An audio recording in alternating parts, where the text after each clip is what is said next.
Wow, what is going on, LTB team? Thank you guys so much for that warm introduction. That really does mean a lot.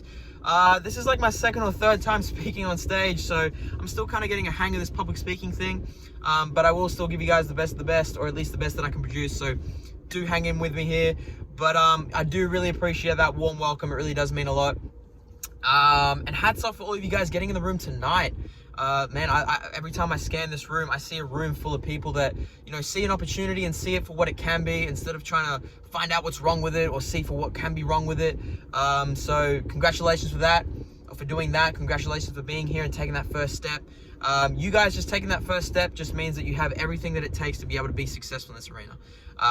You know, a lot of people aren't successful in our arena because they don't take that first step, or they don't get started. They don't do what it is they need to do to be able to get started, which is taking that first step. So congratulations for being here. I know that some of our other leaders or some of our other speakers have already given you guys a little lead into how they got started in business. They gave you guys a little background about who they were and who they are. And I mean, it's just amazing being able to hear from those guys sometimes, hearing how they got started or what it is they had to go through to be able to actually, you know, excel in this arena. It's always very inspiring. But you guys have me tonight. You guys are going to hear a little bit about my story, a little bit about my background, how I got started in business, how I met my mentor, what it is that I was doing beforehand, and how it is that I got around this team. But with all that being said, like I said, my name is Liam. I'm 22 years old. I met my upline mentor when I was 18, but I actually got started in business when I was 21. I got around this team more when I was 21 as well. I met my upline. Funny story, I actually met my upline at a rec league in a little town. It's not so little anymore. It's actually grown quite a bit. But I met my upline at a rec league in the Sunshine Coast, which is where I lived for most of my life. And one night he just basically asked me, for those of you guys that don't know, I am an ex-athlete. I played basketball for a lot of my junior years in high school. And I was chasing down this dream of being able to play pro basketball, man. All I really wanted to do was be able to shoot hoops, travel the world, and make money at the same time. But unfortunately, that dream didn't come to fruition. Obviously, some things happened in between there. My eligibility crashed, and my big hoop dream didn't come to fruition. Until my upline asked me this one question on this one night at this one rec league, and he basically just asked me, what am I going to do next? What am I doing now? What are you doing to, what are you doing next? What is it that you want to be able to achieve now? And I basically, it was a very simple question, but I didn't really know how to answer it, because up until that point, no one had really asked what it is that I was going to do next. No one really showed any interest in what I was doing at the time anyways. So for me, such a simple question, it required such a complex answer at the time. And to be completely honest with you, I didn't really know what to say. I mean, I was assessing, what it is that I was doing at the time, but I wasn't really propelling myself forward to be successful in any sort of arena apart from still being that guy that plays ball, even though I knew that this dream wasn't going to come to fruition. But ever since he asked me that question, I really started to dive deep in what I was doing, the people I was associating with, the habits that I had, the things that I was really doing with my life. And I realized that I wasn't really being all that productive. I wasn't really hanging around, successful people. I was that guy who knew a lot of people, but had a really small circle at the same time. But even in doing that, I was still hanging around, people who weren't really influencing or propelling my life forward in any sort of regard. So I just decided, enough's enough. I got to do something, because, in a handful of years, I'm only going to be a handful of years older.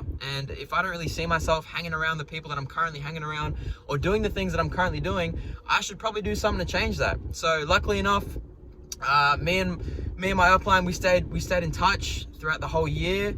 I was just lucky enough to still be able to be around him, just to be able to hear from him. And we made a game plan. We came up with a couple game plans to be able to, at least change something that I was doing in my life. And I think a year later, we met on an Airbnb. He had shown me the plan on a Woolworths paper bag at the time. We didn't even have paper. So there you go. He showed me the plan. Like a lot of you guys are in here because a lot of people that brought you here showed you the plan, showed you the business concept and everything about that. I'm sure we'll get into the lead of that later, but he showed me the plan on this Woolworths bag, and I just said, there it is. There's my opportunity to get free. There's my opportunity to do something different with my life, because I was so sick of the results that I'd already had, or everything that I'd already accomplished.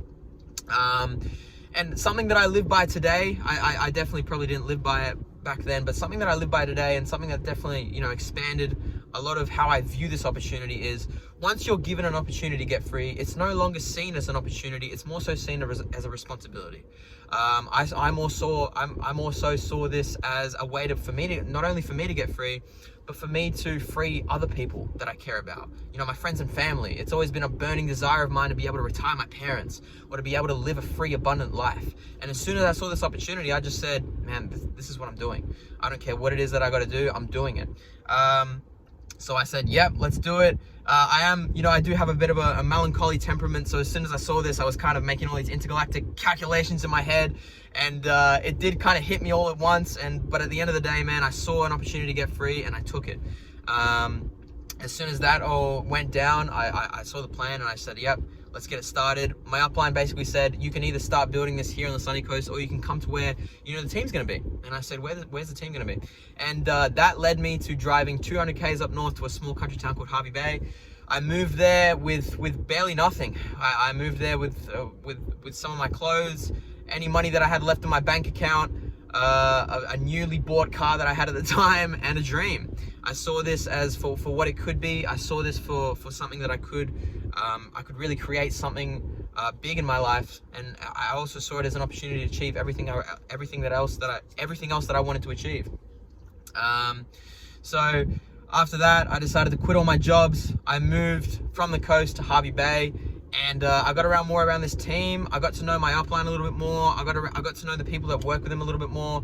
I also got to know the team a little bit more. And to be completely honest with you, that first year really rocked me. There was a lot of learning that I had to do. I've always been the big vision guy, the big personal development guy. You know, follow your dreams, chase your vision. Everything you want to achieve in life, you should just go do it, right? I've always been that guy that's believed in all that stuff. But I've never really known, you know, anyone successful that can really teach me the ropes or show me the ropes on how to really get that stuff done, on really how to achieve those big goals that I had in mind. You know, I was the guy that had a lot of ideals, but I never really came up with a game plan to be able to achieve anything that I really wanted to achieve. But in moving and in doing so, and in being around the team and just my upline a little bit more, and really starting to learn from successful people, I really started to rewire the way I started to look at things. You know, my thought process, the way I viewed success, and what success meant to me, and what it meant to everybody else. I really started to view it differently, and I started to make some steps forward in that right direction. Obviously, in making some steps forward, I definitely, you know, regressed in some areas, but that's what it is. That's what it is when you're on this journey to be when you're on this journey to become successful. You're gonna hit some bumps in the road. You're definitely gonna discover yourself more, learn more about yourself, and you're gonna